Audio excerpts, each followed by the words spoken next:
When the fire refused to eat Brug Ashtongue, the tribe should have known something was wrong. The black cauldron ogres had gathered at dawn to laugh over his bones. They expected a blackened corpse, a few cracked teeth, perhaps a smoking skull to kick down the mountain. Instead, from the red throat of the volcano, Brug came walking. His chains had melted. His feet left burning prints in the ash. His mouth glowed like a furnace door. And when he smiled at the tyrant who had sent him to die, smoke curled from between his teeth. "The moor's still hungry," Brug said. Then he raised one scorched finger toward Gorbad Gut Emperor, the butcher king of the tribe, the eater of captives, the ogre no one dared defy. "And it gave me your name. By sunset, the camp would be soaked in blood. By dawn, a tyrant would burn from the inside, and every hungry soul in the mountains would learn a new omen. The one who eats alone burns alone." Chapter 1. Into the Fire Mouth. The meat screamed when it hit the iron. Fat burst and spat across the coals, hissing like a nest of snakes. A whole horse, split from throat to haunch and nailed open with wagon spikes, blackened above the fire pit while ogres tore chunks from it before the flesh had finished twitching. Its eyes had boiled in its skull. Its tongue hung blue and swollen between its teeth. Every few moments some brute would lean in, hack off a smoking slab with a cleaver, and cram the half-raw meat into his mouth while the grease ran down his wrists. Around the pit, the Black Cauldron tribe feasted. They had come down from the ash hills at dusk and fallen on a road caravan like a landslide with teeth. Men of the Empire had died in the mud beneath them, armor folding under clubs, skulls opening beneath stone mauls, horses shrieking as thick fingers wrenched them off their feet. Now the plunder lay scattered across the camp, cracked strongboxes, wet banners, broken barrels of ale, prayer books trampled into the filth, and wheels still turning slowly where carts had been overturned. Above it all sat Tyrant Gorbad Gut Emperor. He lounged on a throne made from the rib bones of something enormous and long dead. It had been lashed together with chains, leather, and the tendons of giants. His gut hung over a belt of black iron plates, each one stamped with the crude mark of his rule, an open mouth with a crown between its teeth. His arms were like hanging hams wrapped in scars. A crown of bent swords circled his bald head, hammered into a jagged halo by terrified noblars. He ate from a bronze cauldron big enough to drown a man in, scooping stew into his mouth with the split breastplate of an imperial knight. No one ate before Gorbad. No one spoke over him. No one kept the best meat from him unless they wanted to be nailed over the cook fires and basted alive. The Black Cauldron tribe knew these rules as surely as they knew hunger. Gorbad bit through a knight's gauntlet, spat the fingers out with the iron still on them, and laughed. "Good raid," he said, stew dripping from his beard. "Good meat, good screaming. Any ogre says otherwise gets his tongue pulled through his guts." The nearest bruisers roared their approval. They beat clubs against shields. Noblars shrieked and scattered as sparks leapt from the central pit.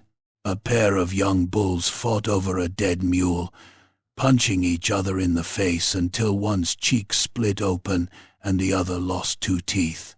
Nearby, a captured merchant, still alive though missing half one leg, dragged himself through the mud with white fingers.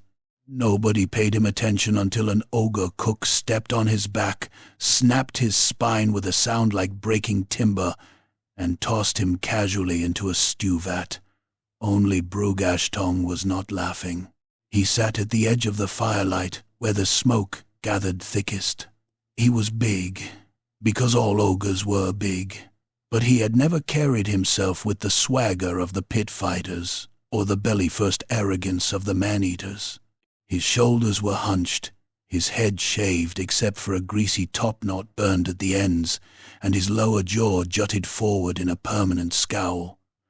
Old scorch marks mapped his arms in black webs. His lips were cracked and dark, as though he had spent years kissing hot iron. In his hands he held a strip of charred horseflesh. He did not eat it. He watched the flames. The others had mocked him for that, since he was a calf. Brug watched flames the way other ogres watched meat. He listened to boiling fat, to the popping of marrow bones in cookpots, to the groan of pine logs collapsing into embers. He claimed the fires spoke when they were fed properly. Sometimes he said the great maw was not only below, not only in the holy pit that had swallowed the sky in ancient days, but everywhere hunger opened a red mouth. That had earned him beatings. It had earned him worse than beatings. The tribe's butcher, old Vulg Curdblood, had once shoved Brug's head into a soup cauldron to let him hear the bubbles proper. Brug had come out with half his scalp blistered, laughing so hard he vomited blood into the broth. Vulg had died 2 winters later when something inside his own gut chewed its way out. After that, some ogres stopped laughing quite so loudly when Brug stared into fires. But Gorbad hated omens, unless they crawled out already praising him. A horn blew. The feast lurched into louder madness. A line of noblars dragged forward the last prisoners, 3 soldiers, a coachman, and a priest in a torn robe whose hammer symbol had been bent and shoved sideways through his cheek. The man's eyes rolled with terror and pain. He tried to speak a prayer, but blood filled his mouth and turned it into choking. Gorbad pointed with a rib bone. "That one," he said. "The noisy holy runt. Bring him." 2 ogres grabbed the priest and hauled him across the mud. His boots kicked uselessly. One ogre, either bored or curious, squeezed the priest's hand until the bones popped one by one. The priest made a thin, high sound. The tribe laughed. Gorbad leaned forward, his throne creaking.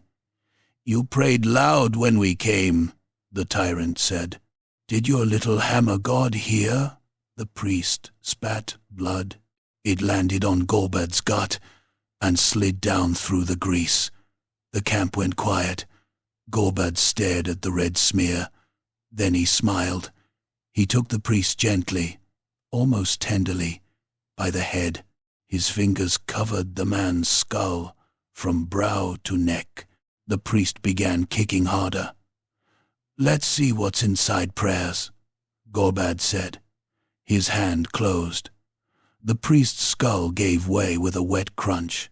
Blood shot between Gorbad's fingers. One eye burst loose and dangled on the cheek.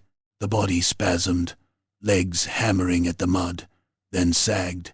Gorbad squeezed until the head was no more than a ruined bag of pulp and bone chips, then dropped the corpse beside his cauldron. The tribe erupted. Brug stood. He did not mean to. Later, he would remember that. His legs lifted him as if hooks had been sunk into the meat of his back. The horseflesh slipped from his fingers and fell into the ash. All around him, ogres shoved and roared and drank. Yet to Brug, the world narrowed to the central fire. The flames had changed.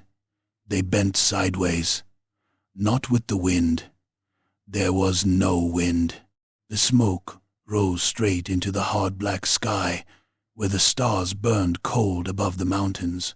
But the flames leaned away from Gorbad's throne as if flinching from him. They twisted low, licking the ground, crawling red and orange across the coals like tongues searching for something rotten. Brug's mouth filled with heat. "Wrong," he muttered. No one heard. The fire snapped. A pocket of fat burst. In that bright instant Brugh saw a shape in the coals. A vast belly, swollen and crowned, stretched tight from too much eating. Inside it, something burned. The belly split. Flame poured out. A crown melted. A mouth screamed without sound. Brugh took one step toward the throne, then another. A few ogres noticed. One nudged another. Someone laughed and said, "Ash Tong's walking funny." Brugh pushed between them, his eyes fixed on the fire. A brute, twice his width, shoved him back with a forearm. "Where you goin', smoke liquor?" Brugh hit him. It was not a clean blow. It was not skilled. It was a butcher's punch, ugly and sudden, knuckles smashing into the brute's nose with enough force to flatten it sideways. Cartilage burst. Blood sprayed across Brugh's face. The brute stumbled, snarling, and swung back. Brugh ducked beneath the clubbing fist and drove his head into the brute's mouth. Teeth broke against Brugh's skull. One lodged above his eyebrow. He grabbed the brute by both ears and yanked him down knee first into the edge of the fire pit. The brute's leg plunged into the coals. He screamed. Not a human scream, thin and brief, but a deep ogre bellow that shook spit from his lips. The smell hit at once. Burned hair, scorched leather, cooking fat that had still been alive moments before. He clawed at Brugh. Brugh shoved him harder, grinding the leg into the embers until the skin blackened and split. The tribe loved it at first. They thought it was sport. Then Brugh let the brute fall and kept walking toward Gorbad. The laughter died in a ragged wave.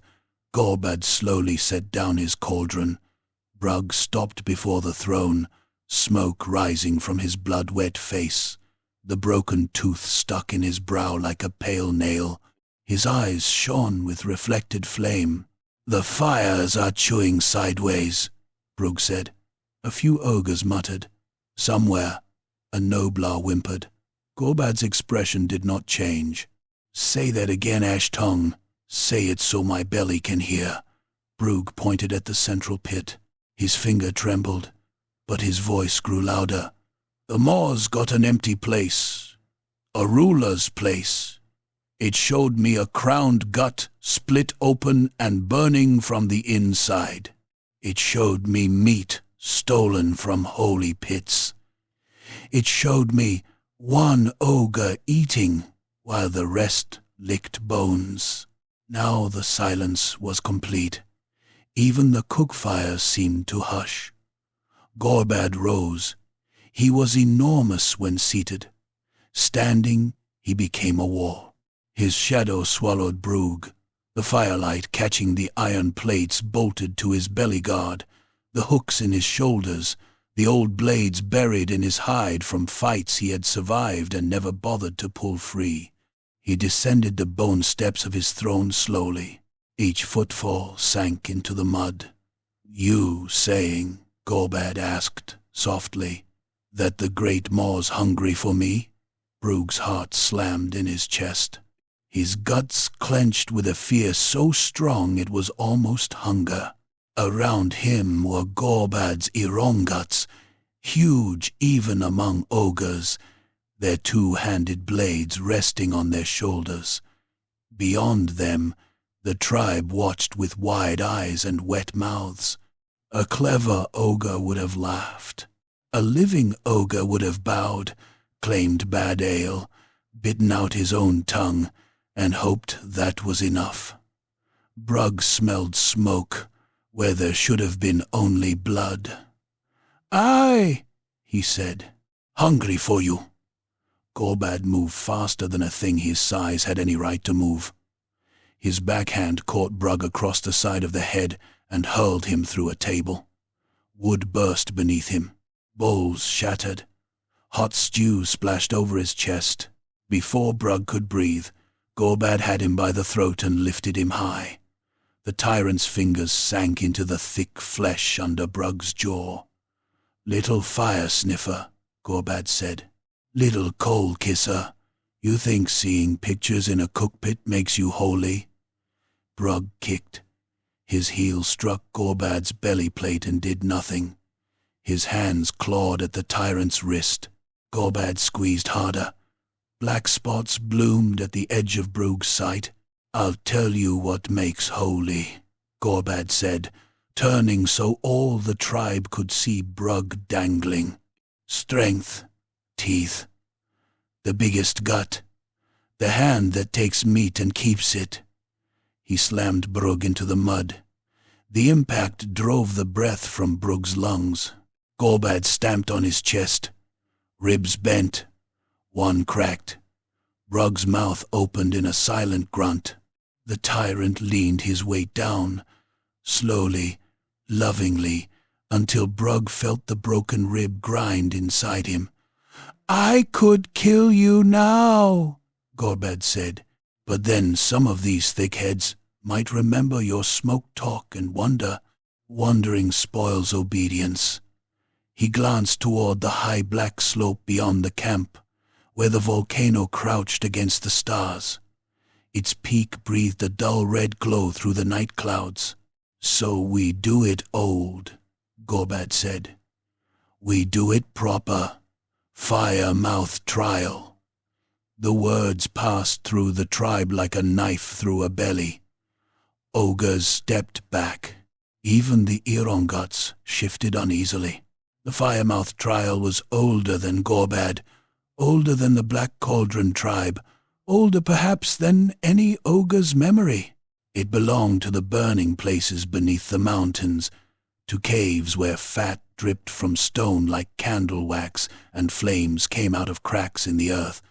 Would-be firebellies took the trial to prove the maw had filled them with sacred heat.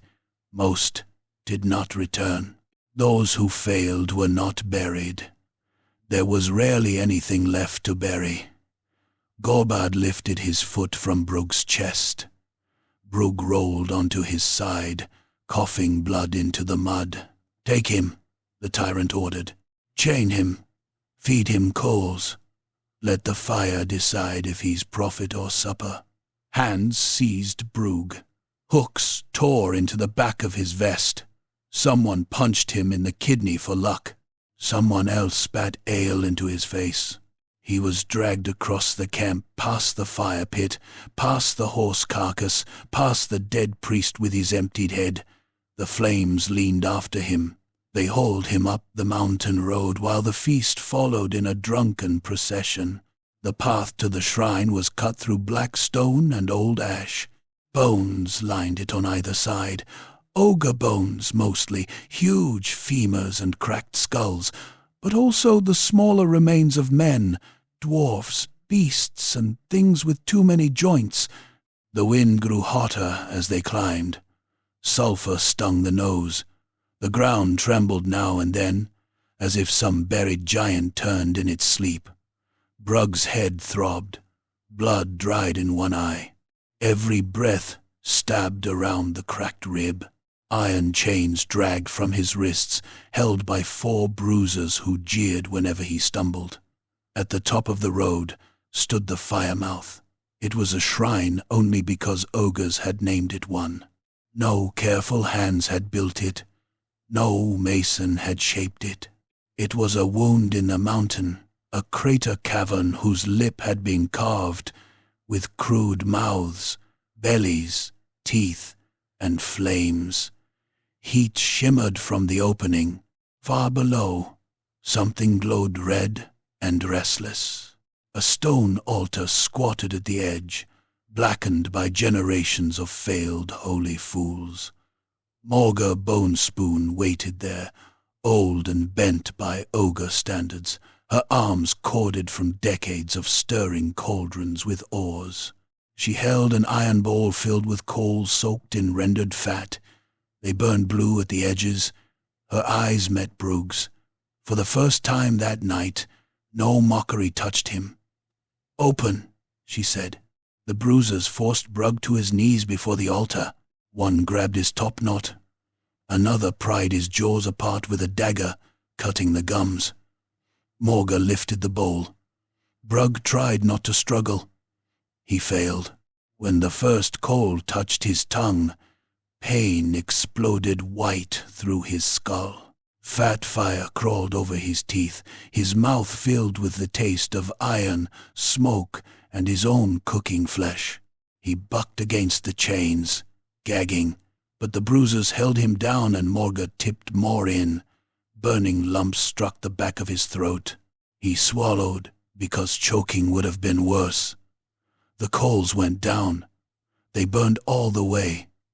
Brug screamed then. He could not help it. The sound tore out of him raw and bubbling. The tribe howled approval from the shrine mouth. Gorbad stood at the edge of the crowd, arms folded, smiling like a butcher watching a pig bleed out clean. The chains were fastened to iron rings inside the crater cavern. Brug was dragged across stones so hot it blistered his palms.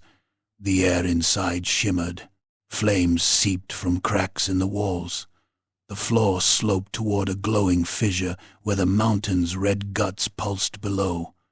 The bruisers locked him down and left him there. The last thing Brug saw before they withdrew was Gorbad's face above the shrine lip, vast and pleased. "Dawn, Ash-Tongue," the tyrant called. "If you're still meat by dawn, come tell us another story." Darkness and fire swallowed him. Hours lost their shape. Brug burned. His mouth became a pit of knives. His belly cramped around the coals as if trying to claw them apart. Sweat poured off him and vanished hissing from the stone. He pulled against the chains until his wrists opened and blood ran down his hands. Sometimes he screamed. Sometimes he laughed. Sometimes he heard the mountain breathing beneath him and thought it was his own lungs turning to ash. The flames crawled closer. They did not move like ordinary fire. They nosed along the stone. They licked his blood. They rose in little tongues around his knees, his chest, his face tasting him. Brug saw shapes in them. Gorbad's crowned gut, the priest's crushed head, the caravan horses writhing in harness, ogres with empty bowls, noblars picking bones from mud, the central fire bending sideways from a throne built on stolen meat. Then the vision opened wider. He saw a mouth beneath the world, not a clean god's mouth, not a thing of gold and thunder. It was a wound, a hunger, a vast raw absence ringed with teeth of stone and stars. It did not love, it did not judge. It wanted endlessly. Kingdoms fell into it. Armies, mountains, crowns, names, all meat, all ash, all swallowed. And in that hunger Brug saw Gorbad. The tyrant sat alone in his feast hall, eating and eating while the walls burned. His belly swelled, his jaw worked. Still he ate. Flames shone behind his eyes. His iron crown melted into his skull. When he opened his mouth to roar, fire poured out from within him, and something deep below laughed, with no mirth at all. Brug's chains glowed red, his skin blistered, his lips split. His tongue, already burned black, twitched in his mouth like a living coal. He should have died. Instead, the pain changed. It did not lessen. It became larger than him. It filled him until there was no room left for fear, no room for obedience, no room for Gorbad's shadow. Brug's belly clenched around the swallowed coals, and this time the fire inside him did not bite. It answered. At dawn, the tribe gathered below the shrine. They came laughing, hungover, eager for bones. Wagers had been made, Some bet Brugg would be ash. Some bet he would be a black lump stuck to the chains. Gorbad himself climbed to the crater lip with a haunch of cold meat in one hand. The shrine was silent. Morga Bone Spoon stood apart from the others. Gorbad chewed once, twice, then spat gristle onto the stone. "Drag him out," he said. No one moved. From inside the fire mouth came a sound, chains scraping. A shape emerged through the heat shimmer. Brugg Ashtongue walked out of the crater cavern on burned feet, the iron links hanging from his wrists, melted through at the ends. Smoke curled from his mouth. His eyes glowed like banked embers. The skin of his chest was scorched and split, but beneath the blackened cracks pulsed a dull red light, as if a furnace had been built behind his ribs. He stopped before the tribe. No one laughed now. Brugg smiled, and fire shone between his teeth. "The maw's still hungry," he said, "and it gave me your name, Gorbad." Chapter 2. The Prophet with the Burning Tongue. For a long while no ogre moved. The dawn wind dragged ash across the black stones of the Firemouth shrine. It whispered through old bones and tugged at the strips of hide tied to the crater posts, making them flutter like dead tongues. Below, the Black Cauldron tribe stood packed along the mountain road, hungover and thick-eyed from the night's feast, expecting charred meat and a joke to carry back to the cook fires. Instead, Brugg Ashtongue stood before them, alive, burned, yes, ruined perhaps, but alive. His feet were blackened to the ankles. Every step he had taken from the crater had left a wet print that smoked on the stone. His lips were split open. His gums gleamed dark. The chains around his wrists had not been unlocked. They had melted through, the broken links hanging from him like ornaments hammered in hell. The skin over his chest had cracked into raw seams, and through those seams pulsed a dim red glow, slow and steady, like embers under a butcher's grate. He smiled at Gorbad. "The maw's still hungry," Brugg said, "and it gave me your name." The words did not boom. They did not need to. They settled on the tribe like hot grease. Gorbad Gut Emperor stood at the lip of the shrine with a cold haunch of meat in his fist. The tyrant had climbed expecting to laugh. The laugh had died somewhere behind his teeth. His little eyes moved over Brugg's body, over the melted chains, over the glow under the cracked skin. Then Gorbad bit into the haunch. He tore off a strip of meat, chewed slowly, and swallowed. "Fire didn't eat you," he said. "That makes you lucky. Don't make you holy." Brugg's head tilted. Smoke slipped from one nostril. "The fire ate plenty," he said. His voice rasped like iron dragged over stone. "Ate fear, ate lies, ate the bit of me that bent." A few ogres shifted at that. One of the younger bulls, a brute named Mulg with a split ear and a fresh brand on his cheek, made the sign of the maw over his gut. Another cuffed him hard enough to knock him sideways, but the gesture had been seen. Gorbad saw it. His jaw tightened. "You all hear that?" the tyrant called, turning to the tribe. "Ashtongue thinks a night sweating in a hole makes him a fire belly. Thinks he can come down smoking and scare proper ogres with dreams." He stepped toward Brugg, slow, deliberate. The crowd parted around him. The stone seemed to dislike his weight. His belly plate, stamped with the crowned mouth, shone dull red in the shrine glow. Brugg did not step back. That, more than anything, made the tribe murmur. Gorbad stopped close enough that his shadow swallowed Brugg from head to foot. "Tell them," the tyrant said softly. "Tell my lads what else the fire said. Tell them how you're going to split me open. Tell them how you'll take my throne. Tell them so I can pull your prophecy out through your arse and feed it to you." Brugg looked up at him. His eyes were no longer the dull yellow of an ogre who had lived too long in smoke and filth. They glowed low and deep, red at the edges.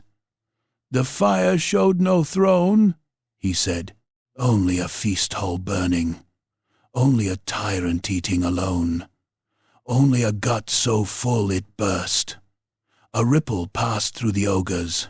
Gorbad's hand opened and closed around the haunch bone until it cracked. Then Morga Bonespoon laughed. It was not a loud laugh, and it was not merry. It was old, dry, and ugly, like kindling snapping. Every head turned toward her. Morga stood with her iron bowl tucked under one arm, her grey hair hanging in greasy ropes, her cook's apron stiff with ancient fat. She had fed the tribe longer than many of them had been alive. She had stirred cauldrons through famines, raids, bad winters, and 2 previous tyrants. She was not loved.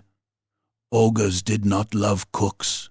They respected them the way they respected fire, knives, and things that knew where the bodies were buried.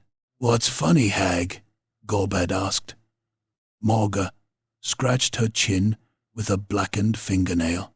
"Just thinking," she said, "that when Volg Curdblood took the trial, he came out with no eyebrows and pissed blood for a week. You called him blessed, then, gave him 3 captives and a brass pot." "Vulg told me I'd rule," Gorbad said. "Aye," Morga said. "He had manners." Gorbad stared at her. The old cook looked down before the stare became a death sentence. But the damage was done. The tribe had heard. Brugg had survived the sacred trial. The trial was old, older than Gorbad, older than his crown of bent swords, older than any order barked from any throne, and among ogres, old things mattered when they involved fire, meat, and terror. Gorbad spat beside Brugg's feet. "Back to camp," he growled. "Feast isn't finished. Anyone seen kneeling to Ashtung gets their knees boiled." He shouldered past Brugg hard enough to make him stagger. The Irongots followed, faces blank beneath their iron masks. The rest of the tribe moved after them, but not with the same roaring ease as before. They watched Brugg from the corners of their eyes. Some licked their lips. Some made warding signs. Some looked hungry in a new way. Brugg stood at the shrine until the last of them began the descent. Then his knees buckled. Morga caught him before he split his skull on the stone. "Easy, Bernie boy," she muttered. "Prophets who fall on their faces don't get followed long." Brugg's breath came wet and ragged. "He'll burn." "Aye," said Morga. "Maybe, but not if you die of your own stupid holiness first." She pushed a thumb into one of the cracks in his chest. Brugg snarled. Smoke burst from his mouth. Morga raised her brows. "Well," she said, "that's new." By midday, the camp had changed, not in shape. It still sprawled in the valley below the smoking mountain. Hide tents, iron cook frames, slave pens, bone piles, heaps of stolen armor, hanging cages full of prisoners, and the great black cauldron from which the tribe took its name. The air still stank of blood, shit, tallow, and sour ale. Noblars still scurried through the mud with sharp sticks and sharper eyes. Ogres still fought over scraps, because an ogre with a full belly would fight over the right to complain that it was not full enough But something had crawled beneath the noise. A whisper. Brug lived. Brug burned. Brug named the Tyrant. The first ogre came to him, while Morga was binding his wrists with strips of boiled hide.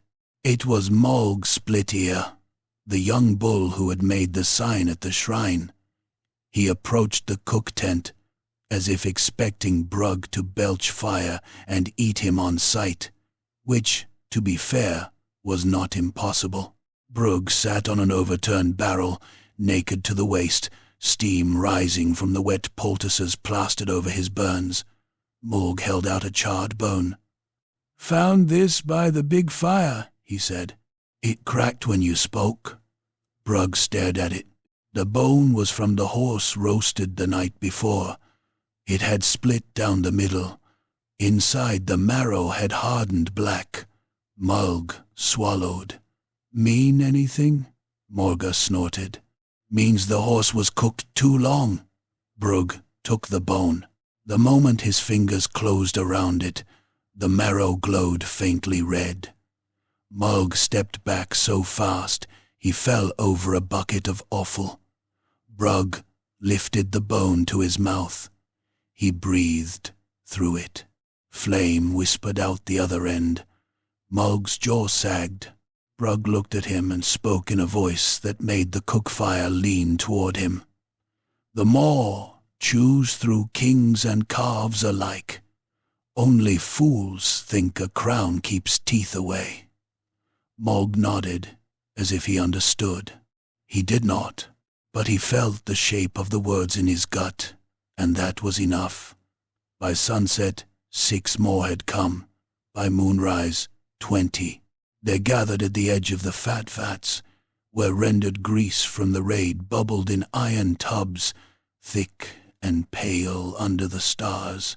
Brug stood among them with Morga beside him, though she pretended she was only there to stir the vats and throw stones at noblars who came too close. Brug preached. He had never preached before, not truly. He had muttered, raved, warned, and been beaten for all 3. But now the words came as if the firemouth had filled his belly with them. He spoke of hunger, and ogres listened because hunger was the first language they ever learned. He spoke of the great maw not as a distant pit, but as the truth beneath all things, that everything fed or was fed upon, and that a tribe whose tyrant ate alone would soon find itself meat for another. "Look at your bowls," Brug rasped. The ogres looked. Some bowls were full. Most were not. "Look at his hall." They turned toward the largest cave at the camp's center, where Gorbad's feast fires blazed behind curtains of stitched hide. The smell of roasting meat drifted from it constantly. Always the best cuts, always the soft organs, always the captives, still fresh enough to scream. Brug raised one blackened hand. He takes the first bite, then the second, then the third. Then he tells you the maw is pleased because his gut is round. But I seen the maw. I seen its teeth. It don't smile at hoarders. It don't bless a belly that steals from the pit. It waits. It lets the meat fatten itself. A bull named Crod laughed nervously. "Careful, Ash-Tongue. Walls got ears." Brug smiled. Fire showed between his teeth. "Then let them hear." A murmur of approval moved through the crowd.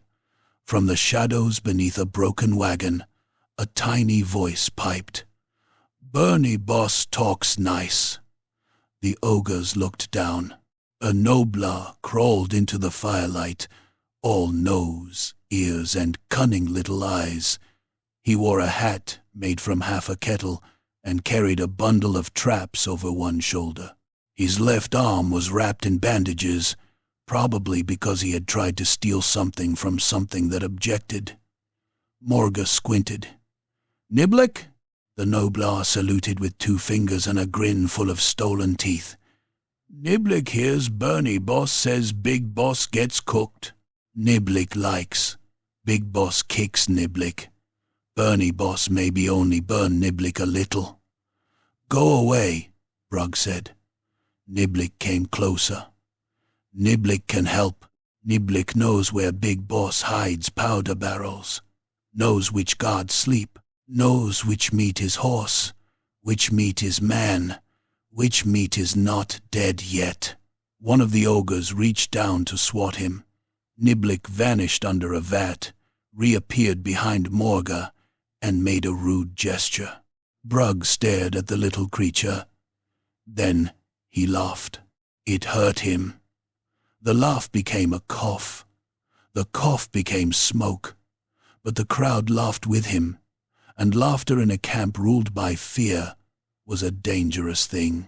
Across the mud, unseen behind a screen of hanging hides, Gorbad's Ironguts watched. Their leader was Grask Iron Nape, a broad, scarred killer whose neck had been plated with riveted metal after a sabratusk nearly tore his head off. He listened to Brug's sermon without expression. When the crowd began to grow, he turned and walked toward the Tyrant's hall. Inside, Gorbad was eating. He sat beneath trophies taken from years of raids, dwarf shields split by cleavers, empire helmets flattened like bowls, tusks from beasts that no longer had names, and the skull of an ogre tyrant who had been foolish enough to challenge him in the 3rd year of his rule. Fires burned in trenches along the walls. Smoke gathered under the cavern roof, greasy and black. Gorbad tore the arm from a roasted prisoner and sucked marrow from the broken bone. Grask knelt. The tyrant hated kneeling unless it was done quickly. Speak, Gorbad said. Ashtong's got listeners. How many? Enough. Gorbad chewed. Who? Bulls, cooks, some bruises. Skag 3 Fingers stood at the back. At that, Gorbad stopped chewing. Skag 3 Fingers was not clever, holy, or loved, but he was dangerous. A pit fighter with one ruined hand and a jaw full of metal pegs. He had survived more bouts than most ogres survived winters. He had never challenged Gorbad. He had never needed to. His silence had weight. If Skag listened, others would decide listening was safe. Gorbad swallowed. Take Ashtong tonight, he said. Quiet if he lets you. Loud if he doesn't. Bring me his tongue. Bring the rest if it still kicks. Grask nodded. And Grask? The Irongut looked up. Gorbad smiled. Anyone standing too close to him loses the bit they stand on. The night sermon had become a fever. Brug stood on a mound of skulls beside the fat vats, his arms spread, smoke winding around him in ribbons. The tribe pressed close. Not all of them, not even half, but enough that the mud had been churned into a black soup around their feet. Torches guttered blue-white whenever Brug raised his voice. Skag 3 Fingers stood at the rear, arms folded. He was ugly even for an ogre. His nose had been bitten off and badly reattached. One eye sat higher than the other. His right hand had only thumb and 2 fingers left, the rest replaced by iron hooks he used in the pits to drag opponents closer. He watched Brug the way a butcher watched a bull deciding whether to charge. Brug pointed toward Gorbad's hall. He fattens himself on fear. Fear's thin meat. Fear don't last. When fear burns, what's left? Ash! Shouted Morg Split Ear. Others took it up. Ash! Ash! Ash! Morga's face tightened. Too loud, she muttered. Brug heard the warning too late. The first Irongut came through the crowd like a plough through wet fields. He swung the flat of his blade and smashed Morga's side. The young bull hit a vat rim first. His spine bent around it with a crack, and he dropped into the bubbling fat. He screamed as the grease swallowed him to the waist. His arms thrashed, splashing boiling tallow across nearby ogres. Skin peeled from his belly in pale strips. The crowd exploded. Grask Iron Nape and 6 Ironguts drove in behind the first, masked and plated, huge blades out. They did not shout. They worked. One hacked through an ogre's thigh and left the leg standing for half a heartbeat before the body toppled. Another caught a fleeing cook by the neck, slammed him face first into a vat, and held him there while the fat boiled the flesh from his skull. The cook's heels hammered the mud until they slowed, then stopped. "By order of Gobad!" Grask roared. "False prophets meet." Panic became violence. Ogres shoved one another to escape. Noblars scattered in shrieking streams. A torch fell into spilled grease, and flame raced across the ground in a bright sheet, wrapping around ankles, licking up hides and hair. An ogre cow with a cleaver in each hand charged an Irongut and buried one blade in his shoulder. He headbutted her so hard her face caved inward around the brow, then split her open from collar to groin. Brug stood frozen on the skull mound. He had expected Gobad's anger. He had smelled it in the smoke. But expectation was not the same as seeing Mulg boiled alive, seeing bodies carved apart under torchlight, hearing the wet coughs of ogres drowning in their own blood. Grask came for him. Irongut's blade was nearly as long as a man was tall, its edge notched from old murders. Brug leapt from the mound as it cut through the skulls where he had stood, smashing them into bone powder. He hit the mud badly, his burned feet screaming pain up his legs. Grask followed, backhanding a Noblar out of the way, with enough force to burst it against a post. "Tongue first," Grask said. Brug grabbed a butcher's hook from the ground and swung. Grask caught the chain in one plated fist, yanked Brug forward, and punched him in the chest.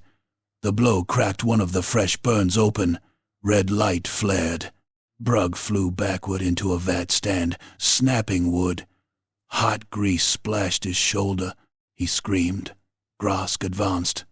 Morga came from the side with an iron ladle the size of a shovel. She swung it two-handed into Grask's knee.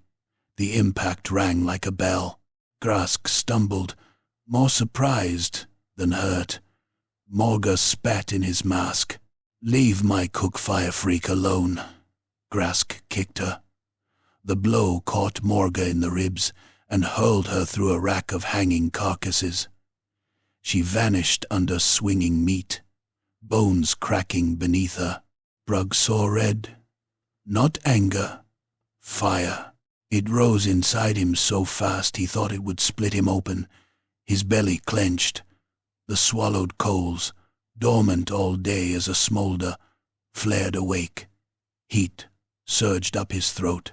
He gagged, clawed at his own mouth, and dropped to one knee.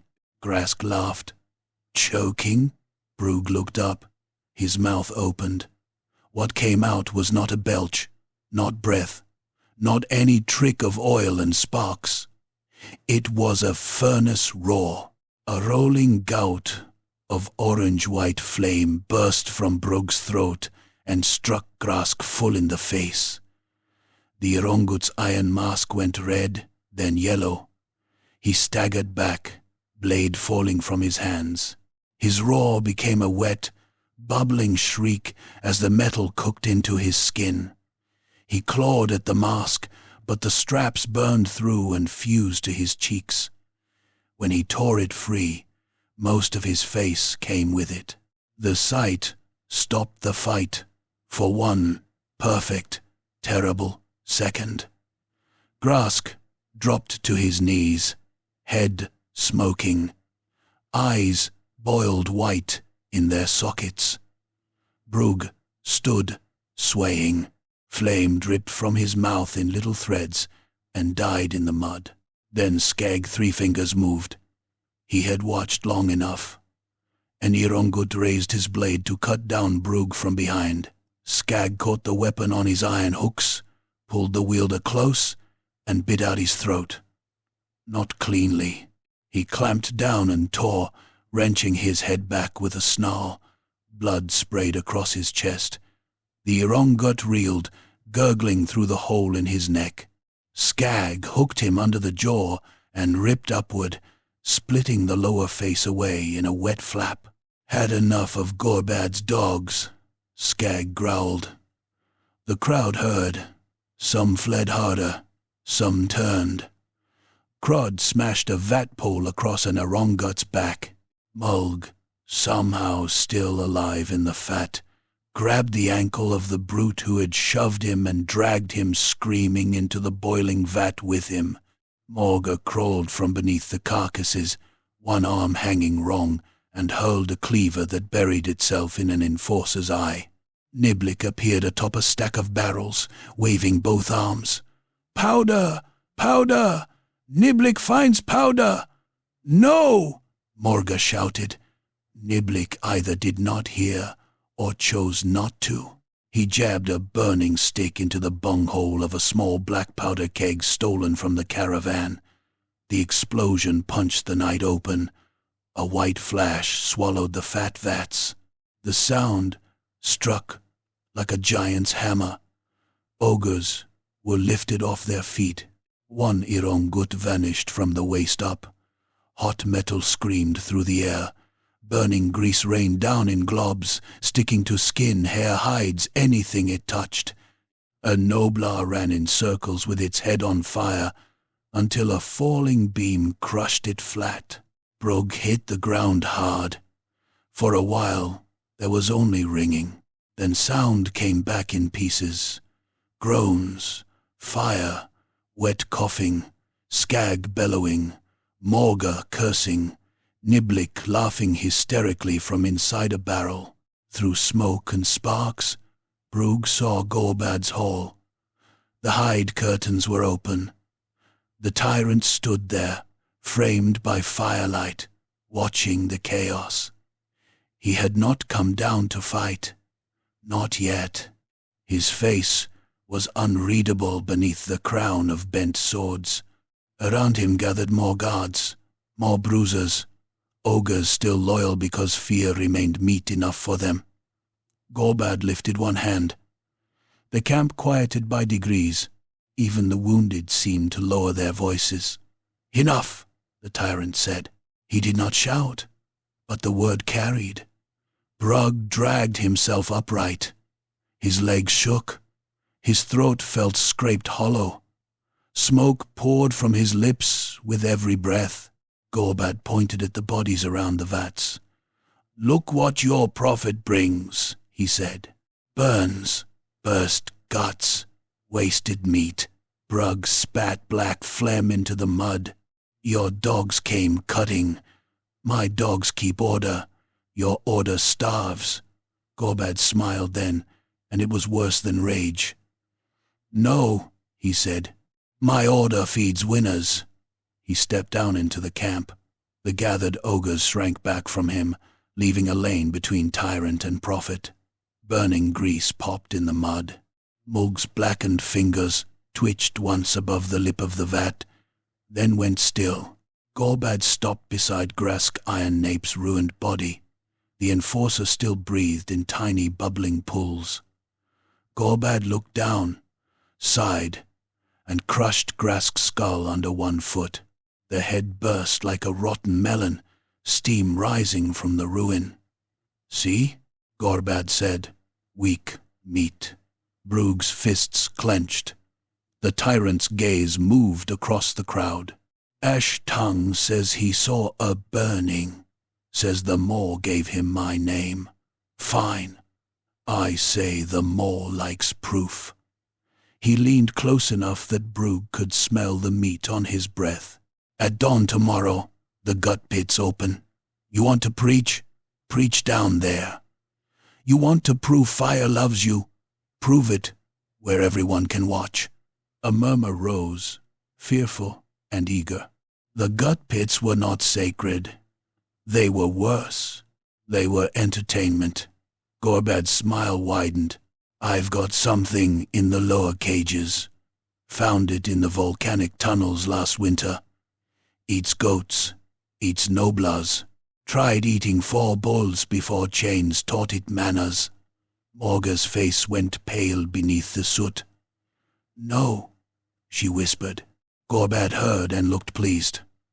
A fireworm, he said. Hungry one. The tribe's fear became excitement. That was the cruel genius of it. Ogres loved omens, but they loved spectacle more. Give them a prophet, and they might kneel. Give them a prophet, being torn apart by a monster, and they would cheer with mouths full of meat. Gorbad raised both arms. Tomorrow, Ash Tong goes in the pit. If he burns, he was blessed. If he gets eaten, he was dinner. Either way, the maw gets fed.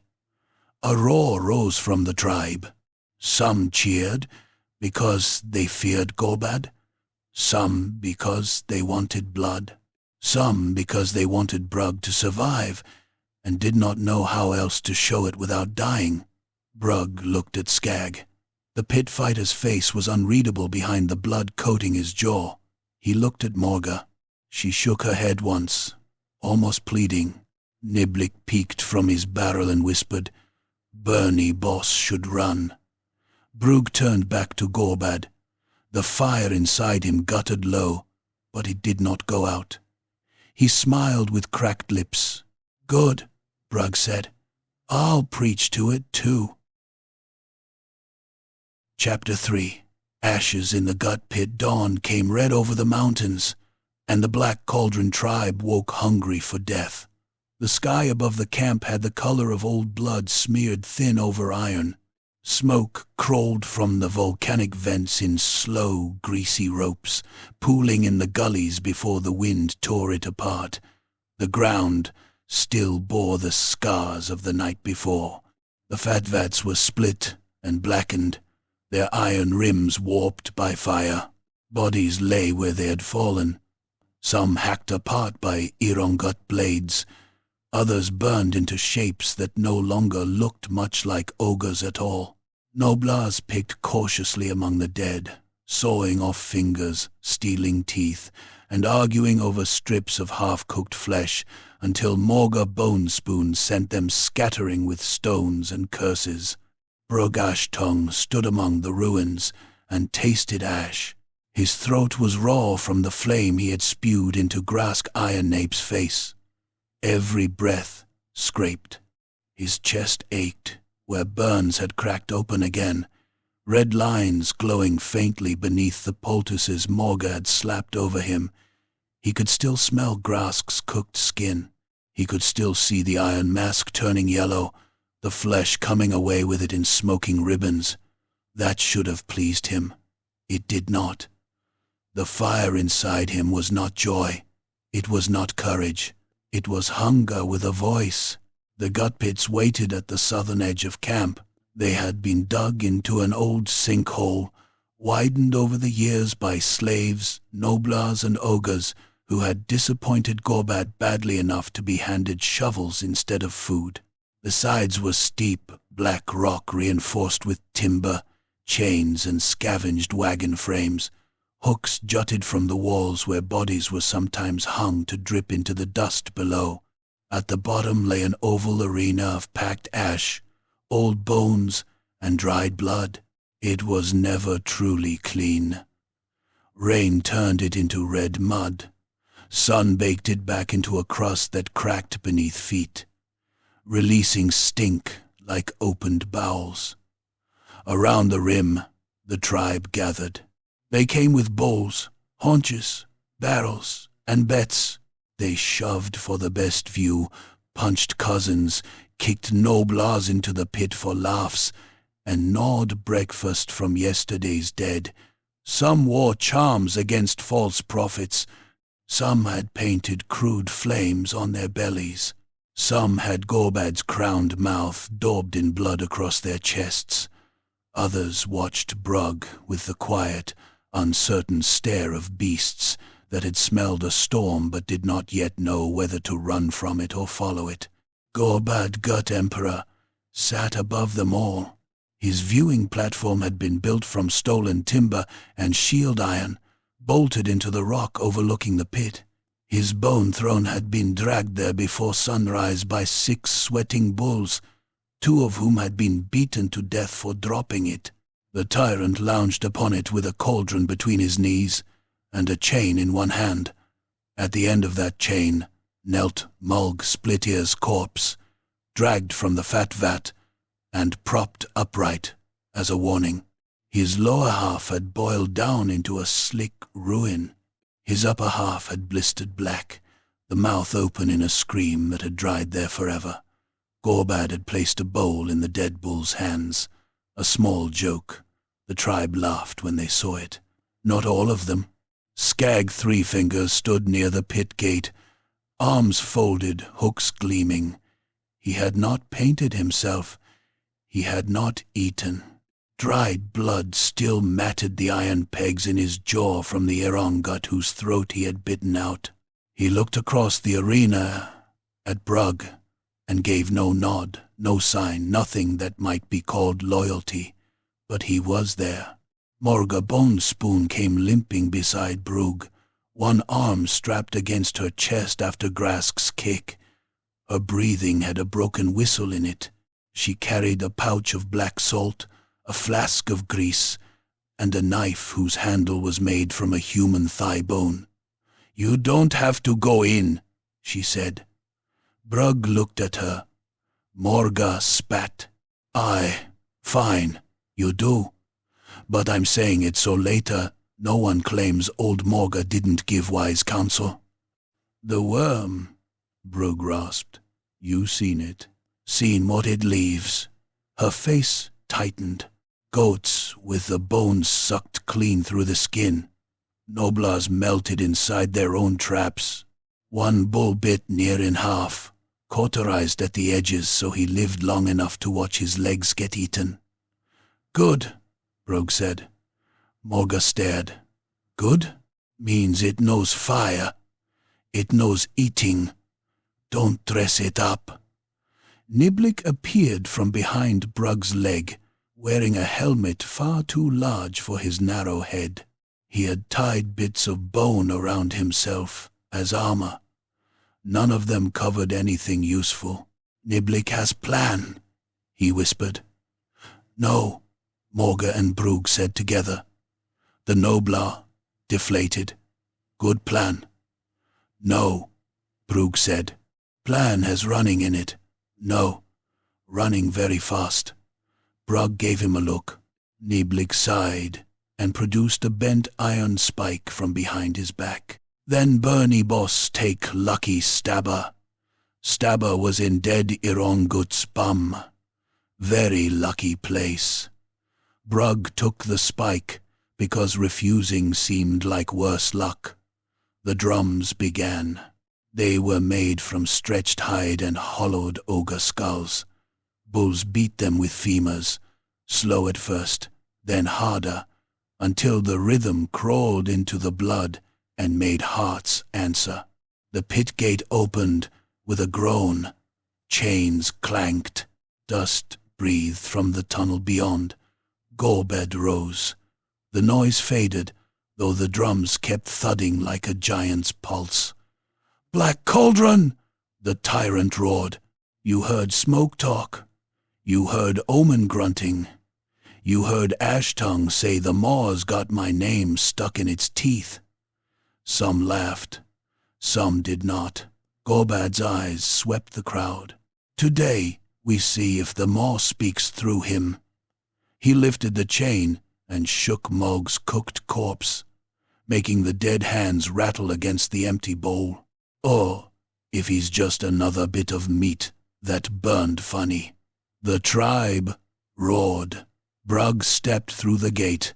The gut pit swallowed him in heat and shadow. The gate slammed shut behind him with a sound that felt final.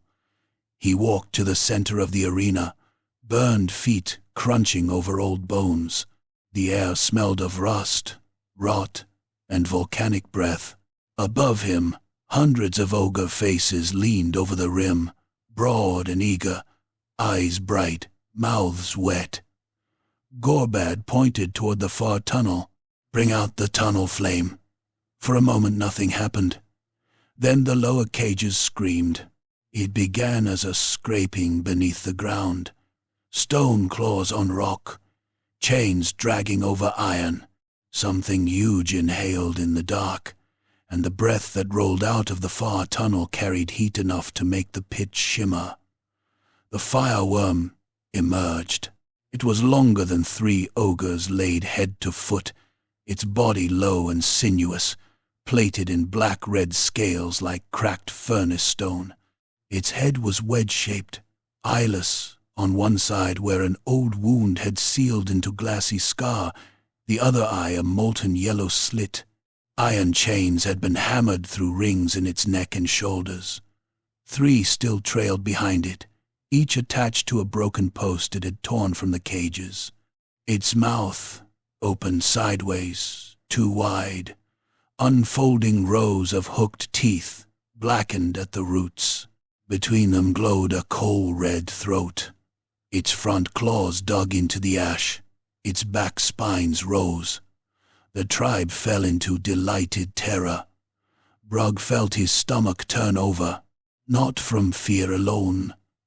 Though there was plenty of that, there was recognition too, ugly and deep. The fire inside him stirred as if something had called its name. The worm sniffed the air. It smelled the burns on him, the swallowed coals, the night in the fire mouth. It hissed. The sound scraped along Brug's bones. Gorbad laughed from above. "Preach, then!" The worm moved. It came not like a beast charging, but like a thrown chain.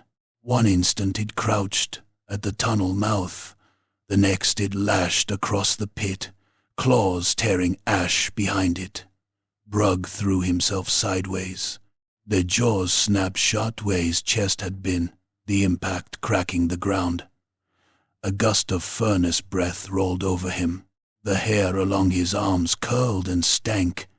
He hit the wall shoulder first and rolled as the tail came after him. It struck like a felled tree. Pain burst through his ribs. Brug left the ground and slammed into a heap of bones. Old skulls shattered under his back. For a moment the world became white dust and black stars. He heard the crowd roar, heard Gorbad's laughter cutting through it. "Get up," the fire inside him whispered. The worm lunged again. Brug snatched up a thigh bone and jammed it into the creature's open jaws. The teeth closed, pulverizing it instantly, but the splintered fragments bought him half a breath. He drove Niblik's lucky spike into the soft flesh beneath the worm's jaw. The beast screamed. Its head snapped upward, ripping the spike from Brug's hand.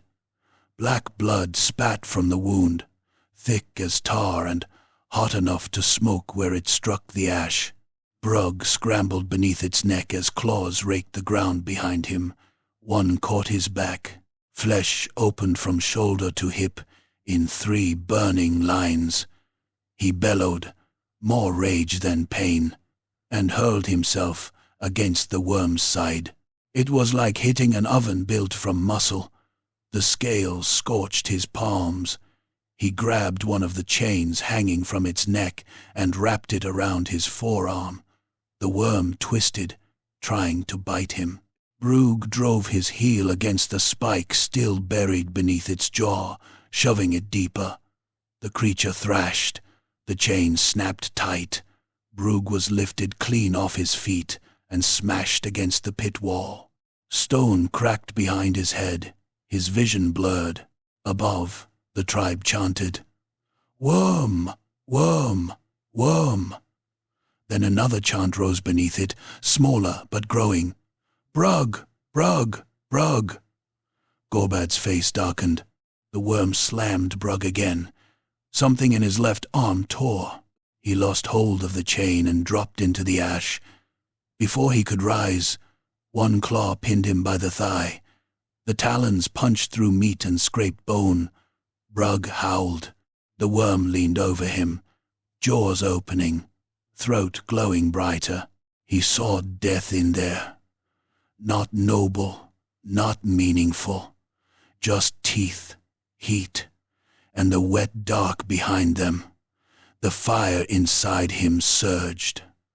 Brug grabbed the worm's lower jaw with both hands. The mouth came down anyway. Teeth sank into his shoulder and chest. One punched through the muscle above his collarbone. Another scraped along his cheek, peeling flesh. He felt its breath enter him, a blast of heat, thick with carrion stink. His own blood ran into its mouth and boiled on its tongue. Brug pushed back. His hands burned. His arms trembled. The worm's jaws closed another inch. "Same belly," Brug gasped. The beast froze. Brug did not know why he said it. The words came from deeper than thought. "Same burning belly," he snarled through blood. "Same hole, same hunger." The worm's eye narrowed. Above, the chanting faltered. Brug dragged in a breath through torn lips, his lungs filled with heat. He did not belch flame at the worm. He breathed into it. A thin stream of red fire passed from his mouth into the creature's open jaws. The worm recoiled as if struck, but it did not flee. It stared at him, head cocked, blood and flame leaking between its teeth. Brug lay beneath it, pinned, bleeding, shaking. He should have used the moment to crawl free. Instead, he reached up and pressed one blackened hand against the scale-plated snout. The crowd was silent now. Even Gorbad leaned forward. Brug spoke, low and rough, not to the tribe, but to the beast. "They chained you under stone, fed you scraps, made you bite for laughing mouths, same as me, same as all of us." The worm's lips peeled back from its teeth. A growl built in its chest. Brug smiled, though blood ran over his teeth. "You hungry?" The worm's eye burned. "Then eat the chains." "For a heartbeat!" The gut pit held its breath. Then the worm turned. It seized one of the trailing chains in its jaws and bit down. Iron screamed. Sparks burst. The first link snapped. The crowd erupted in confusion. Handlers at the tunnel mouth panicked and hauled on the remaining chains. The worm whipped its head, dragging two ogres from the shadows. They tumbled into the pit, arms windmilling. One vanished beneath the beast's claws. The other tried to crawl away until the worm's jaws closed around his middle. It bit him in half. The upper body hit the ash, still screaming, hands clawing at nothing, guts spilling in a steaming rope. The lower half remained in the worm's mouth for another wet crunch before it swallowed. Then the beast climbed. It went up the side of the gut pit in a frenzy of claws and snapping chains. Ogres at the rim scattered too slowly. One leaned too far and was caught by the throat. The worm dragged him down against the wooden railing and tore his head off, spine coming after it in a slick white length. Blood sprayed over the front rows. Gnoblas screamed and fell over each other trying to escape. Gorbad roared for order. No one listened. The fireworm burst over the rim and into the stands. The gut pit became slaughter. Ogres who had come to watch death found it among them, intimate and immediate. The worm ploughed through a bench of bulls, crushing two beneath its body, ripping a third open from hip to shoulder. It exhaled flame across a knot of spectators, and their hides caught like oiled rags. They staggered blindly, arms flailing, faces melting, mouths stretched wide around screams that became bubbling whistles as their tongues cooked. Brug hauled himself upright in the pit. His thigh bled badly. Each step sent pain up through his gut. He gripped the broken chain around his arm and staggered toward the gate. Above, chaos spread outward from the pit in rings. The beast smashed through timber. Bodies dropped into the arena around him, some dead, some still writhing. One ogre hit the ground beside Brug with his belly torn open, intestines spilling out in blue-gray loops. He looked up, confused. "Prophet," the dying ogre gurgled. Did it prove?" Brug stepped past him. "Aye," he said. "It proved hungry things bite." He reached the gate and slammed his shoulder into it. Pain burst white. The gate held. From the other side came frantic scratching. "Bernie boss!" Niblick hissed. "Stand back!" Brug barely had time to move before a powder charge blew the lock apart. The blast peppered his legs with iron splinters. The gate swung open, and Niblick tumbled through wearing a triumphant grin and no eyebrows. "Good plan," the Noblar said. Brug grabbed him by the back of his neck and dragged him clear as a burning ogre crashed down where he had stood. At the top of the pit, Skag Three Fingers fought his way toward Gorbad's platform. Not for Brug. Not yet. Perhaps not ever. Skag fought because the world had become a pit, and in a pit, Skag knew what he was. He caught an Irangut's blade on his hooks, wrenched it aside, and drove his forehead into the brute's face. Bone cracked. Skag bit, tore, spat, then hooked the Irongut behind the knee and ripped the leg sideways until the joint burst. The brute fell. Skag stomped his throat flat. Around him, Brug's listeners joined the violence. Crod took up a fallen beam and swung it like a club, knocking Gorbad's guards into the flames. Morga Bonespoon, pale and limping, led a mob of cooks and lesser bulls toward the Tyrant's meat stores. They did not carry banners. They carried cleavers, ladles, gut hooks, and hunger sharpened by years of watching the best cuts disappear behind Gorbad's curtains. "Break it open!" Morga shrieked. The first storehouse door came down beneath 6 shoulders. Inside hung rows of smoked meat, barrels of marrow, dried human hams, sacks of grain stolen from men, wheels of cheese, casks of ale, and things Gorbad had hoarded until they rotted rather than share them. The sight hit the lesser ogres harder than any sermon. For a moment, they only stared. Then the riot became rebellion. They tore into the stores with hands and teeth. Guards tried to stop them. A cook split one guard's face with a cleaver, chopping again and again until the skull opened like a cracked bowl. Another guard had a meat hook driven through his tongue and out beneath his jaw. 3 ogres hauled on the chain until his neck stretched and snapped.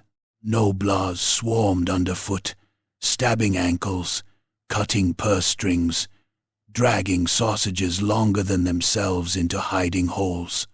Brug climbed from the pit into madness. The fireworm rampaged through the camp, no longer his enemy, not his ally either, but a force freed from chains. It smashed through a slave pen, scattering human captives who ran screaming in every direction. One was snatched by an ogre, another crushed by falling timber, but several vanished into the smoke and rocks beyond the camp. The worm coiled around a watchtower and squeezed until it collapsed, dropping 3 archers into its mouth. Gorbad stood on his platform, bellowing commands. "Kill the beast! Kill Ashtongue! Hold the stores! You thick-bellied cowards, I'll gut the lot of you!" His voice still carried power. Many obeyed. Not enough. Brugg saw the tyrant framed against the red dawn, crown of bent swords jutting from his head, belly plate smeared with soot. For an instant the vision returned, the feast hall burning, the tyrant eating alone, fire shining behind his eyes. Brugg climbed onto a fallen cart. His leg nearly gave way.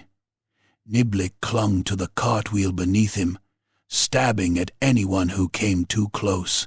The fire inside Brugg roared up through his chest, not in flame this time, but in words. "Black cauldron!" The shout tore his throat open. Blood filled his mouth, but it rolled across the camp like thunder. Ogres turned. Brugg stood amid smoke and corpses, burned and bleeding, with the fire worm raging behind him, and Gorbad's stores broken open before him. "You wanted proof?" he roared. "There it is. Chains break, hordes split. Meat hidden from the maw rots in the dark. The tyrant's hall will be his pyre." Gorbad shoved through his guards, eyes blazing. "Shut him!" Brugg pointed at him. "The one who eats alone burns alone." The words struck the camp harder than the powder blast. Some ogres took them as prophecy, some as permission. In the Black Cauldron tribe, the difference was thin as skin over a blade. A roar rose, ragged and savage. "The one who eats alone burns alone." Morga lifted a cleaver. "Burns alone." Skag spat blood and growled it. Niblick screamed it in his tiny, cracked voice. Soon the chant rolled through the camp, taken up by dozens, then more, mixed with screams, fire, and the bellowing of the worm. Gorbad's face changed. For the first time since Brugg had known him, the tyrant looked not angry, not amused, but afraid, only for a breath. Then he became something worse. Gorbad descended from the platform with his great cleaver in hand. The blade was a slab of black iron taller than a man, its edge thick but brutally sharp, its surface engraved with crude scenes of eating, conquest, and dismemberment. He swung it once as he entered the press of bodies. An ogre who had been chanting too near him came apart from shoulder to ribs. The upper half slid away, one arm still reaching, while the lower body staggered 3 steps before folding into the mud. Gorbad kept moving. Another rebel lunged with a spear. Gorbad caught the shaft, yanked him forward, and bit off his face. He spat the torn mask of flesh aside and drove the cleaver through the ogre's belly, ripping sideways so entrails flopped out steaming. A third tried to run. Gorbad hurled the cleaver after him. It spun once and took both legs off at the knees. The ogre hit the mud screaming. Gorbad retrieved the blade by planting one foot on his back and pulling it free through the spine. The rebellion recoiled. Fear returned to its throne. "Skag!" Brugg shouted. The pit fighter was already moving. He crashed into Gorbad from the side, hooks raised. The two met with a sound like colliding boulders. Skag drove one hook into the gap beneath Gorbad's belly plate and tore downward. The tyrant grunted as blood ran down his gut. He grabbed Skag by the throat and lifted him off the ground.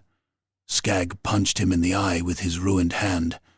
Gorbad snarled and slammed Skag into a post. The post cracked. He slammed him again. Skag's back bent wrong. The third blow drove a grunt from him, and loosened the hook from Gorbad's flesh. The tyrant headbutted him once, twice, 3 times.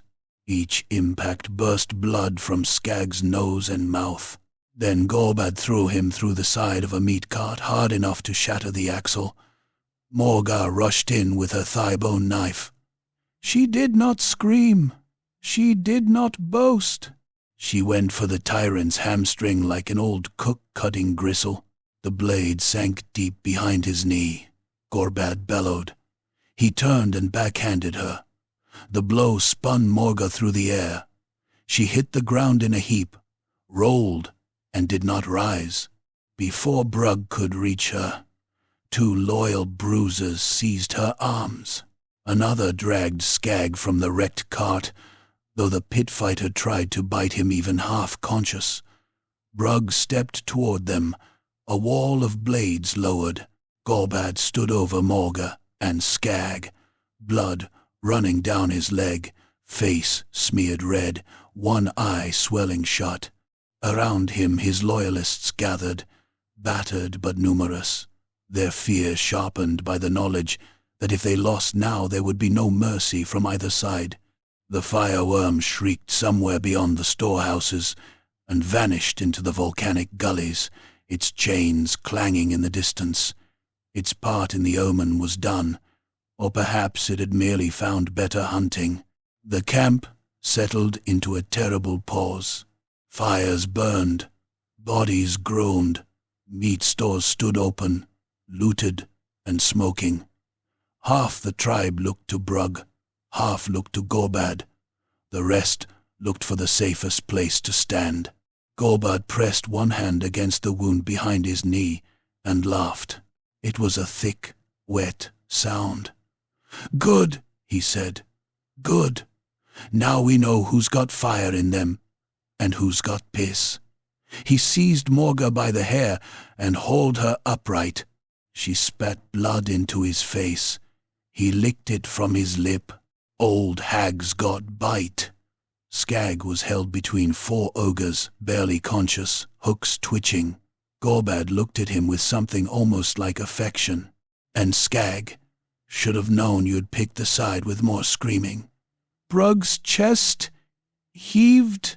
Flame flickered behind his teeth. "Let them go." Gorbad grinned. "Make me." The loyalists tightened around the captives. Crossbows taken from men and modified for ogre hands aimed down at Brug. Cleavers rose. Hooks glinted. If he breathed fire now, Morga and Skag would die first, and everyone knew it. Gorbad leaned forward. "Here's my omen, Ash-tongue. Tonight, in my hall, I hold a feast. You come alone. No pit fighter, no cook hag, no squealing little trap runt. Alone." Niblick made himself very small under the cart. Gorbad continued, louder, so all could hear. "You come, and you tell the tribe you lied. You say the fire was smoke. The maw loves Gorbad, and any ogre who says otherwise gets fed to my dogs." Brug said nothing. "If you don't come," Gorbad said, lifting Morga higher by the hair until her feet left the ground, "I roast this one slow and serve her fingers first.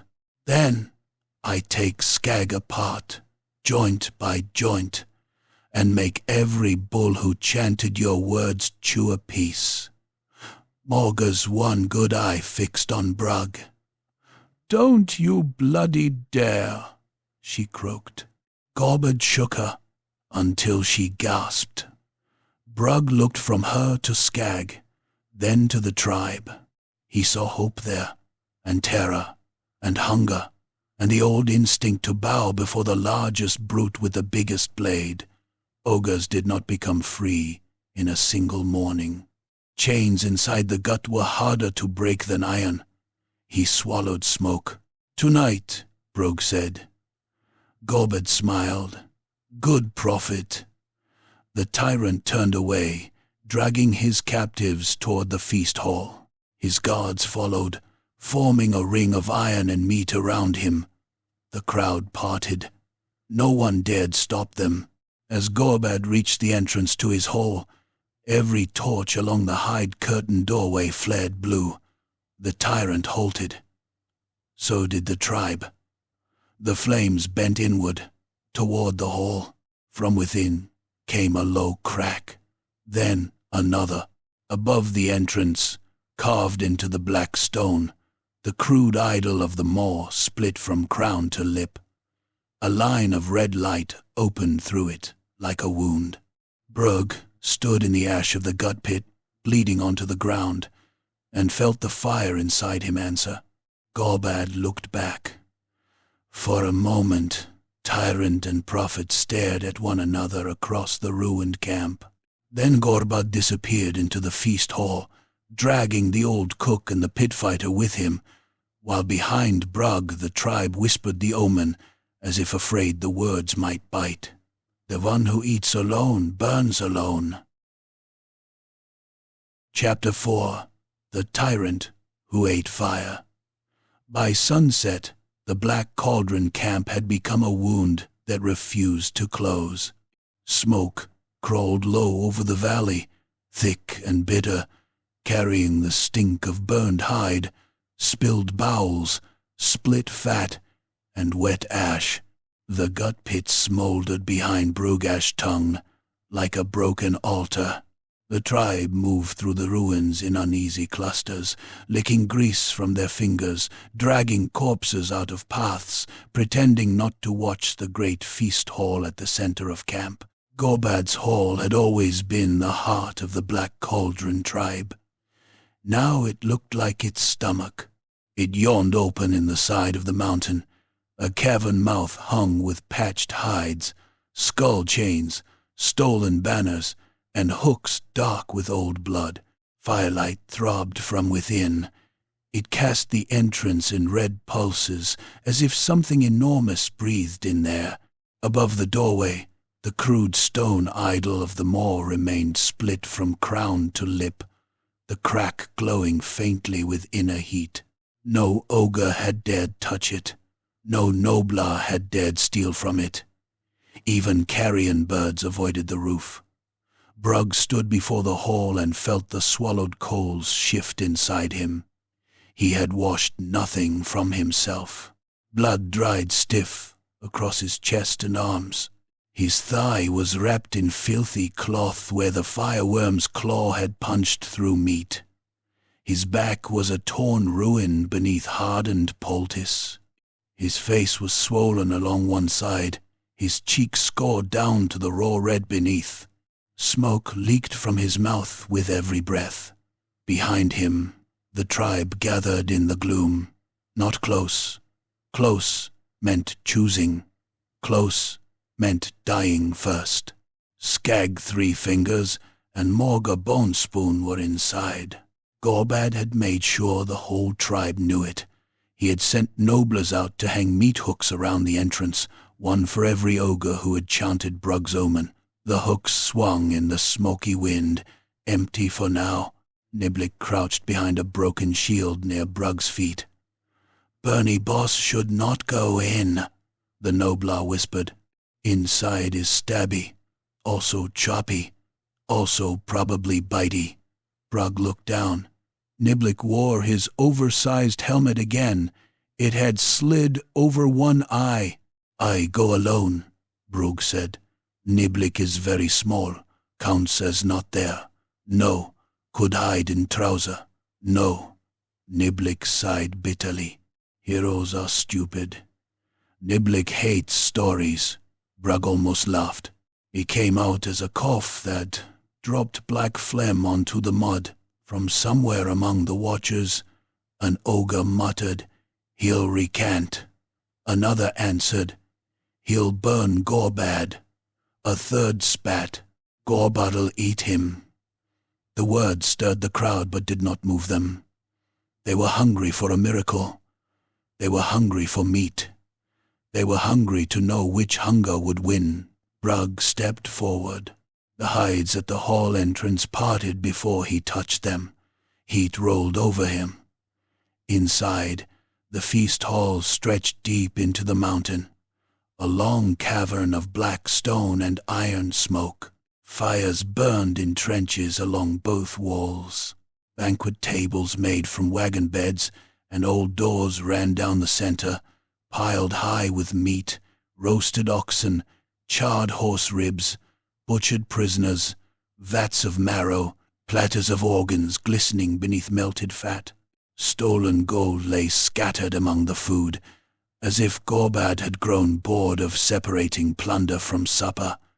Human shields served as plates, dwarf helmets brimmed with gravy, prayer books, flags, and broken icons fed the smaller fires. At the far end of the hall sat Gorbad Gut Emperor. He had not hidden his wounds. The cut behind his knee was bound with chain and leather. Blood still marked his belly plate, where Skag's hook had bitten beneath it. One eye was swollen almost shut. These injuries should have made him look weaker. They did not. They made him look freshly butchered and angry that the knife had failed to finish the work. His crown of bent swords caught the firelight in jagged sparks. His great cleaver rested across his knees. On his left, Skag 3 fingers hung from chains bolted to a stone pillar, feet barely touching the ground, his face beaten into a lopsided mask. Iron spikes had been driven through the flesh of his shoulders to keep him upright. On Gorbad's right, Morga Bonespoon was tied to a roasting frame over a trench of coals. Her boots had been removed. The soles of her feet were blistered black. She was conscious. Brugh knew because she lifted her head and glared at him with one bloodshot eye. "Thought I told you not to bloody dare," she croaked. Gorbad smiled. "You came," the Tyrant said. Brugh walked between the tables. His burned feet stuck slightly to the greasy stone. "You invited." "I did." Gorbad reached into a bowl, lifted something pale and slick, and bit into it. "A tyrant should be generous." Brugh stopped near the center of the hall. Around the wall stood Gorbad's loyalists, Ironguts with fresh armor, bruisers clutching cleavers, bulls who had chosen the biggest shadow and crouched beneath it. Their faces were tense. None of them liked being trapped indoors with a fire-belly prophet and a cracked idol burning over the door. But Gorbad was here, and Gorbad had always been enough, until now. The Tyrant gestured with the half-eaten morsel. "Eat." Brugh looked at the tables. No. A growl passed through the guards. Gorbad chuckled. "Still pretending you're not ogre? That fire burn your appetite out? My appetite's fine. Then eat. Meat makes talk easier. I didn't come to feast." "No." Gorbad leaned back. "You came to kneel." The words settled in the hall like falling ash. Brugh did not move. Gorbad stood slowly. The cleaver slid from his knees into one huge hand. Its edge scraped the floor, leaving sparks. "Here's how it goes," he said. "You tell them you lied. You say the fire mouth filled your head with smoke. You say Gorbad is tyrant because the Maw loves strength. You say every ogre who listened to you should crawl here and beg me not to boil their eyes." Brugh said nothing. "Then," Gorbad continued, "I keep you. Pet Firebelly. You sit near my chair. You burn meat when I say. You scare little tribes when I say. You tell good omens, fat omens, obedient omens." His smile widened.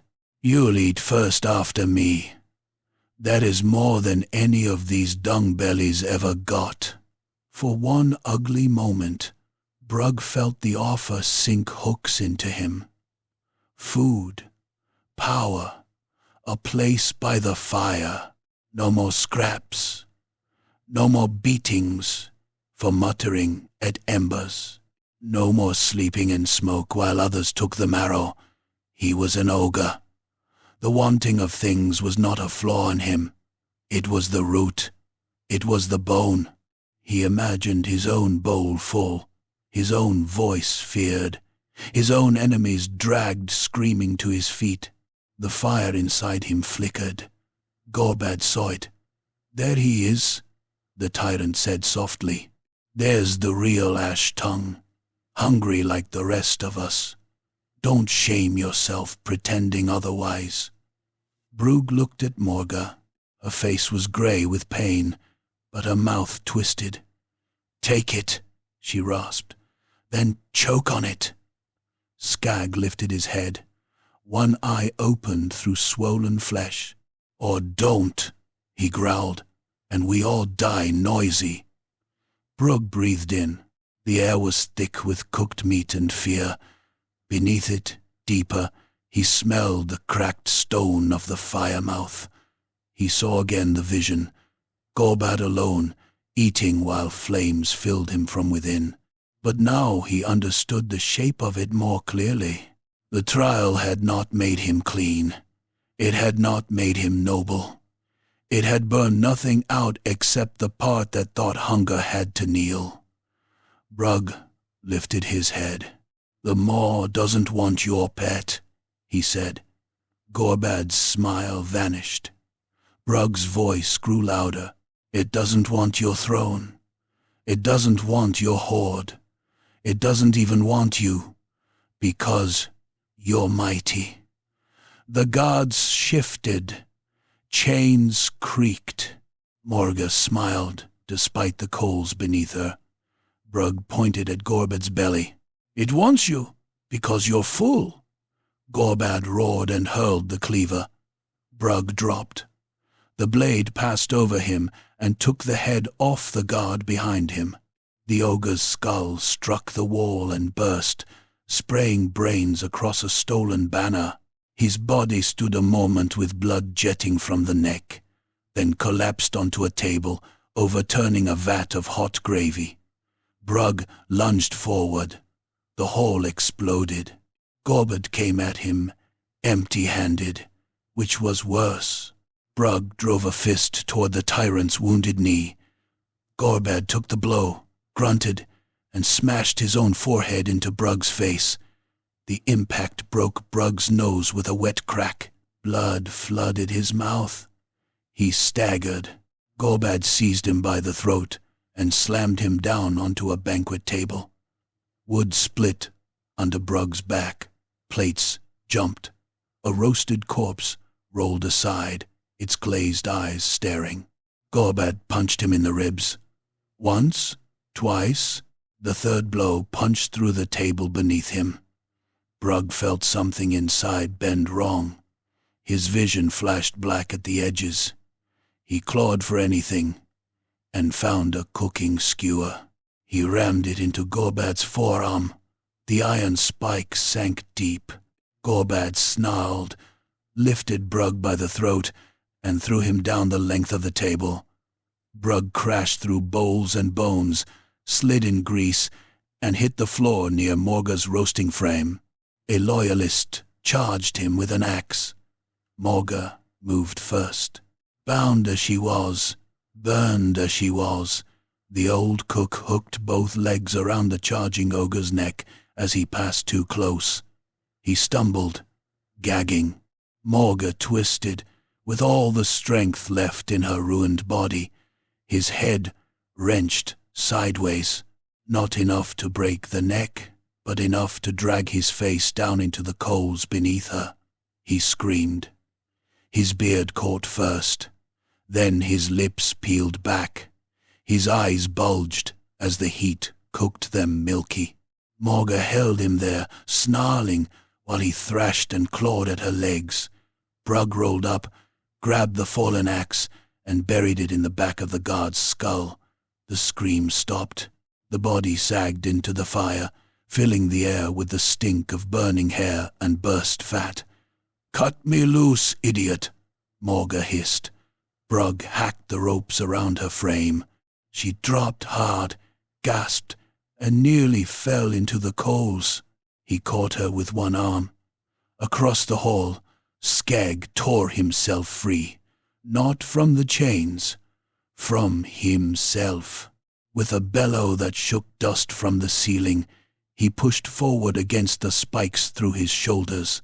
Flesh stretched, split, tore. The spikes ripped out through the meat in long red gashes. He fell to his knees, arms still chained, blood pouring down his sides. A guard rushed him. Skag swung both chained wrists together and caught the ogre across the face with the iron links. Teeth flew. Skag lunged and bit into the guard's throat, worrying at it like a dog until the artery opened and sprayed hot blood across his jaw.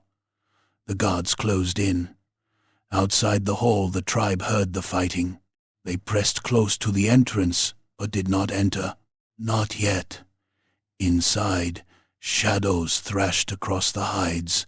Screams burst out. Flames flared blue and orange. One ogre near the doorway whispered the omen. "The one who eats alone burns alone." Another took it up. Inside, Gorbad retrieved his cleaver from the headless corpse and turned. He saw Morga free, saw Skag loose, saw Brug standing again with blood streaming down his face and smoke curling between his teeth. The tyrant laughed.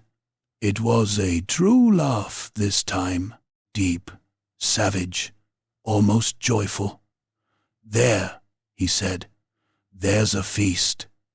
He charged. Skag met him first. The pit fighter swung a chain-wrapped fist. Gorbad ducked under it and drove his cleaver into Skag's side.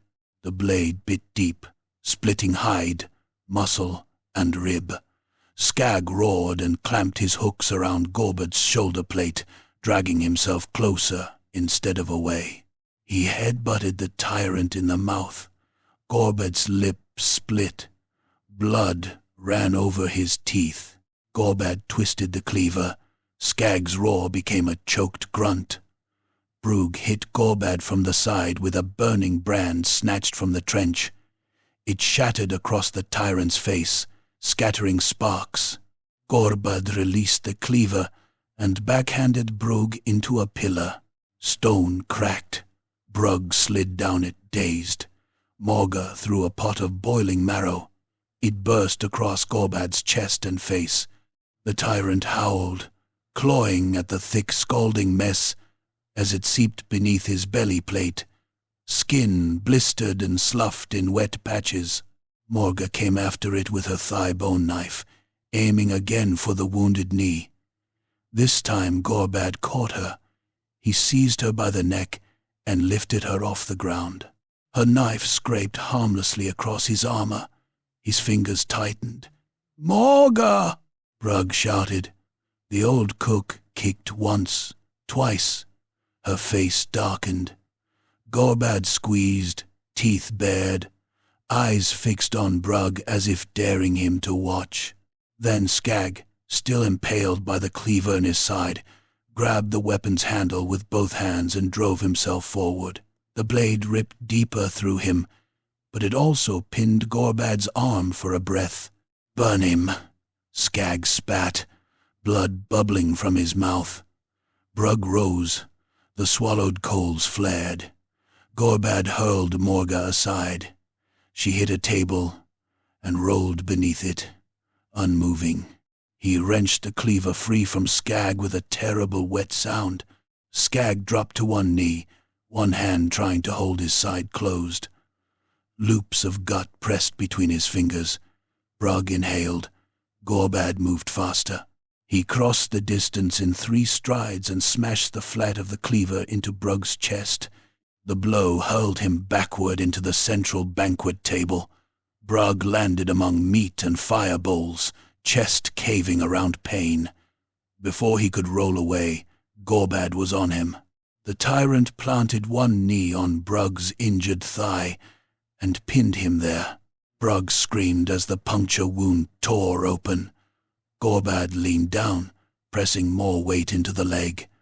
"No more preaching," he snarled. "No more omens. No more little fires." He dropped the cleaver and took Brug's head in both hands. "I'll eat the holy bit first." Gorbad's jaws opened. That was the horror of ogres. Not that they killed. Everything killed in the Badlands. Not that they ate. Everything ate. Allah Ta'ala, it was that they could make even murder feel like appetite, simple and inevitable. His teeth closed on Brug's shoulder. Pain detonated through him. Gorbad bit deep, through burned skin and muscle, down to the bone. Brug felt teeth scrape his collar. He hammered fists against the tyrant's head. Gorbad shook him like a wolf worrying a carcass. Flesh tore. Blood flooded hot over Brug's chest. The tyrant lifted his head with a strip of Brug hanging from his mouth. He chewed. The tribe outside heard Brug scream. At the entrance, Niblick looked from the watching ogres to the hall and decided, miserably, to be brave in the smallest possible way. He slipped beneath the hides. Inside was heat, noise, and giants killing giants. Niblick ran low beneath tables, dodging boots, blood, and falling meat. A wounded guard grabbed for him. Niblick stabbed the hand with a fork and kept running. He found what he had smelled earlier. Powder barrels stacked near the rear wall, stolen from the Empire caravan, and kept near Gorbad's private fire trench for some future raid. "Stupid heroes," Niblick muttered. "Stupid prophets. Stupid Niblick." He began cutting fuses. Gorbad bent again over Brug. "Still hungry? Ash tongue." Brug's eyes rolled. His body wanted to fail. It wanted darkness. It wanted the mercy of being meat. Then he saw the idol. At the far wall behind Gorbad's throne stood another crude maw carving, larger than the one above the entrance. Its mouth had been painted black. Its belly had been smeared with years of grease offerings. During Gorbad's rule, the offerings had grown smaller. The best meat went to the throne. The idol had been fed bones, scraps, lies. Now a crack opened down its stone belly. Red light pulsed inside. The hall trembled. Gorbad noticed Brug looking past him. He turned his head. The idol split wider. A chunk of stone fell away and smashed onto the floor. From within, the crack breathed heat that smelled exactly like the fire mouth. Brug began to laugh. It was weak at first, broken, full of blood. Gorbad looked back at him. "What?" Brug smiled with red teeth. "You ate the omen."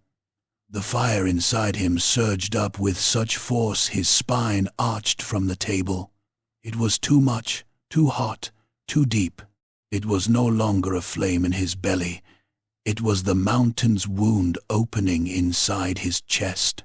Gorbad grabbed his throat. Brug grabbed Gorbad's head. The tyrant tried to pull away. Skag's chain whipped around Gorbad's ankle. The pit fighter lay in his own blood, white-faced and shaking, but his hooks held the links tight. Morga, crawling beneath the table with one arm, reached up and drove her thigh-bone knife into the back of Gorbad's wounded knee. The tyrant roared and dropped closer. Brug pulled him in. His mouth opened wide. This time the flame did not burst outward like a belch. It drove forward in a narrow, furious spear, straight between Gorbad's teeth and down his throat. The tyrant's eyes went wide. For one heartbeat, nothing happened. Then Gorbad began to burn from within. Light filled his mouth. It shone behind his eyes. It poured from his nostrils in thin, bright streams. He staggered back, clutching his throat, cheeks swelling as if he were trying to swallow the sun. His belly plate glowed red. The crowned mouth stamped on it warped, sagged, and began to melt. Gorbad tried to roar. Fire came out. It blasted across the ceiling, igniting hanging banners and dried skins. The guards nearest him stumbled back, terrified. One dropped his weapon and ran for the exit. The ogres outside saw him emerge screaming with his beard aflame, and that was enough. The tribe surged. They came through the entrance, not as soldiers, not as rebels with banners, but as hungry things that had finally smelled weakness. Gorbad's remaining loyalists turned to meet them. The feast hall became a butcher's yard. Cleavers rose and fell, tables overturned. Ogres grappled in the firelight, biting faces, gouging eyes, driving hooks into bellies and dragging out ropes of slick intestine. One loyalist had his arm torn off and beaten against his own skull until the bone showed through. Another was shoved backward into the fire trench, where 3 rebels held him down with serving forks, while he thrashed and blackened. Noblars poured in behind the larger bodies, stabbing at hamstrings, stealing knives from the dead, and screaming Brug's name, because it seemed safer than screaming Gorbad's. Niblick lit the fuses. Then his eyes widened. Oh, the rear powder barrels hissed. Niblick ran. Gorbad still stood, burning inside, melting outside, refusing to die. His crown of bent swords glowed orange at the edges. The metal sank into his scalp, and the smell of cooking flesh thickened around him. His belly swelled grotesquely, the armor over it bending outward. He staggered toward Brug, one hand reaching, the other clawing at his own throat. Brug tried to rise and failed. Gorbad loomed over him, mouth a furnace, eyes leaking fire. Even burning, even dying, the tyrant wanted one last bite. He lunged. The powder barrels exploded. The back of the hall vanished in white flame. The blast punched through the cavern like the fist of an angry god. Tables splintered. Bodies lifted and came apart in the air. The great Moor idols shattered, sending burning stone teeth across the hall. One guard was cut in half by a flying slab. Another disappeared beneath a wave of fire and broken gold. The explosion hurled Gorbad forward over Brug, his swollen belly splitting against the edge of the banquet table. Fire and black blood burst from him. Brug rolled aside as the tyrant crashed down. Gorbad, Gut Emperor, lay on his back amid the ruin of his feast. His belly plate had fused to him. His crown had melted into his skull. His mouth opened and closed, but no words came, only flame. It licked out weakly now, illuminating the inside of his throat. Brug crawled to him. Around them, the battle faltered. Ogres turned. Even the wounded looked. Gorbad's one good eye fixed on Brug. There was hatred in it. There was fear, too. Brug leaned close. "The Maw got your name," he whispered. Gorbad's belly split wider. A final gush of flame poured out, lighting the hall from floor to roof. The tyrant arched once, jaws spread in a soundless roar, and then collapsed inward. What remained of him smoked, blackened, and shrank inside armor that had once seemed too small to contain him. Silence fell slowly. The feast hall burned around them. Brug staggered upright. His shoulder hung open where Gorbad had bitten him. Blood ran down his arm in steady streams. His thigh shook. His face was a mask of soot and red. He should have looked victorious. He looked half dead and hungry. Morga crawled from beneath a table, dragging one useless leg. Skag lay nearby, breathing in wet, stubborn pulls, one hand still tangled in chain. Niblik emerged from inside an overturned cauldron, blinking through soot. Niblik meant to do that, he said weakly. No one laughed. The tribe stared at Brugg. Then one ogre knelt. It was Crod, face burned, one ear missing. He did it awkwardly, as if unsure whether kneeling might get him killed. Another followed, then another. Soon dozens were down, heads lowered, hands pressed to bellies. Others did not kneel, but they did not challenge him either. Outside, dawn began to gray the eastern sky. The Black Cauldron tribe had no tyrant. Brugg looked at the bone throne, now burning beside Gorbad's corpse. For a moment, through smoke and pain, he imagined sitting there. He imagined ordering the first bite.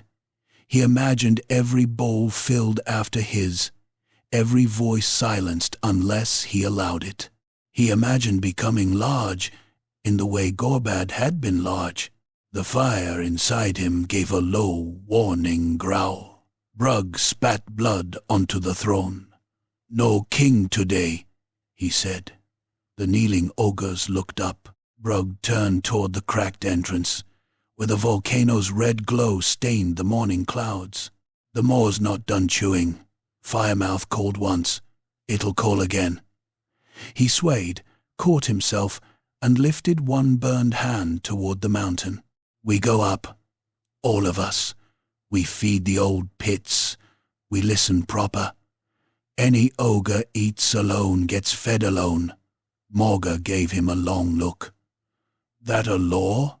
Brugg smiled, and embers shone between his teeth. "That's an omen." Skag coughed, spat blood, and laughed until it hurt him too much to continue. Outside the hall, the tribe began to move. Not orderly, never orderly. They dragged meat from the ruins, hauled wounded companions by ankles, fought over scraps, and kicked noblars out of the way. But they moved toward the mountain. Behind them, Gorbad's feast hall burned. By full dawn, Brugg Ashtong stood on a ridge above the valley. The Black Cauldron tribe gathered below him in smoke and confusion, leaderless, afraid, exhilarated. They did not know whether they had witnessed a miracle, a murder, or the beginning of a worse tyranny. Brugg did not know either. Far above, the volcano breathed red against the morning. He set one burned foot on the path to the firemouth and began to climb.